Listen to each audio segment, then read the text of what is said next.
नमस्कार दर्शकों, मैं संजय नीलाके। आज मैं आपको ज्योतिष श्रृंखला को आगे बढ़ाते हुए नवग्रहों के बुध ग्रह की जानकारी दे रहा हूँ। बुध जैसे कि सूर्य माले में सूर्य राजा की उपाधि हम उसे देते हैं, वैसे ही बुध ग्रह ये युवराज की उपाधि उनको मिलती है। युवराज यानी कुमार। बुध ग्रह के अधिपत्य में जैसे कि मैंने यहाँ लिखा है मिथुन राशि और कन्या राशि, इनका स्वामित्व बुध ग्रह को प्राप्त मिला है। बुध ग्रह ये अपने शरीर के ऊपर कौन से अधिपत्य दिखाते हैं।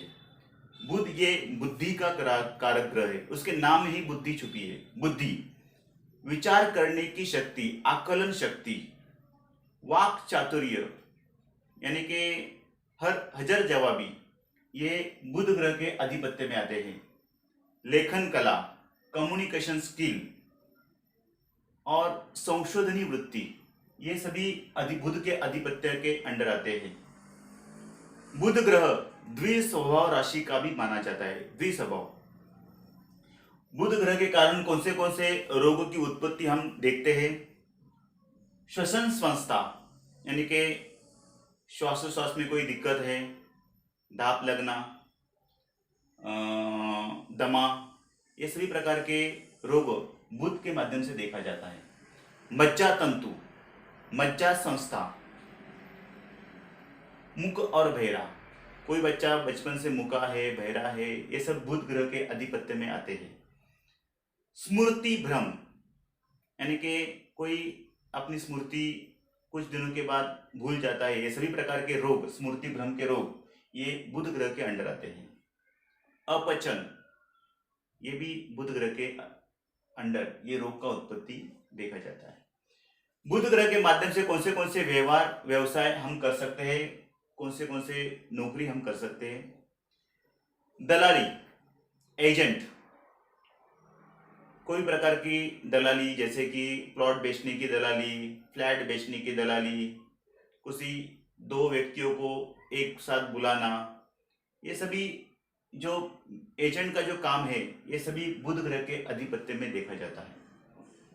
फिर शिक्षक, जो बच्चों को ज्ञान देते हैं बचपन में, फिर आगे चल के प्रोफेसर, ये सभी प्रकार के जो व्यवसाय है, जॉब है, ये बुध ग्रह के अधिपत्य में आते हैं। वकीली, ये भी बुद्धि का कारक पेशा है, तो वकीली भी बुध के ग्रह के अंडर आते हैं। पत्रकार, पत्रकार का जो व्यवसाय है, जॉब है, वो भी बुध ग्रह के अंडर आते हैं।